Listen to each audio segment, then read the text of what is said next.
चाहिँ कालीकोटबाट लड्न लाग्यो होइन चुनाव। अनि लड्न लागिसकेपछि टिकटकमा भिडियो हाल्यो। अनि कमेन्ट के आएको थाहा छ? त्यहाँका जनताले त राजा मान्छ, हिन्दू धर्म राम्रोसँग मान्छ, प्रकृति पूजक हो, तपाईँ त हलोबाट उठ्नुपर्ने, गाईबाट मतलब ज्ञानेन्द्र साईको पार्टीबाट उठ्नुपर्ने भनेर लेख्या।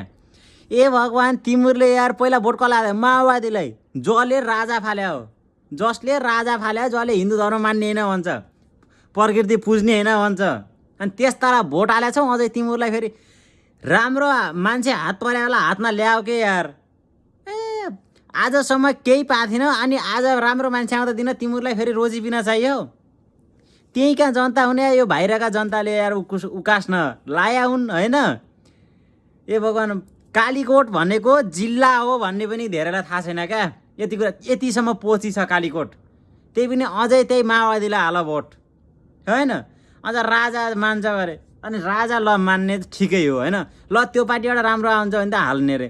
अनि अहिलेसम्म जितेकै छैन त, अनि अहिले फेरि तिमीहरूलाई त्यो राजा भन्ने कहाँबाट शब्द आयो त होइन।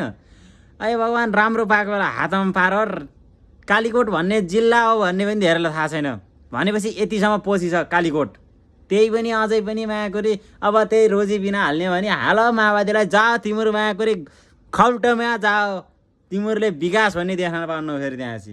अब पनि चेत आएन भने, चेत नखुल्या त अब विकास भन्ने देख्न पाउनु, बुझ्यो नि। यति कुरा ख्याल राख।